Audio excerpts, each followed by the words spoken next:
সূরা ফাতিহা।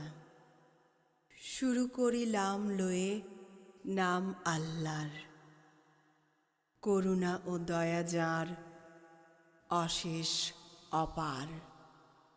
সকলে বিশ্বের স্বামী আল্লাহর মহিমা, করুণা কৃপার যার নাই নাই সীমা। বিচার দিনের বিভু কেবল তোমারই, আরাধনা করি আর শক্তি ভিক্ষা করি।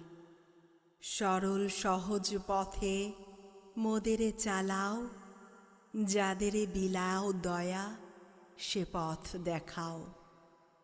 অভিশপ্ত আর পথভ্রষ্ট যারা, প্রভু তাহাদেরই পথে যেন চালায়ও না কভু।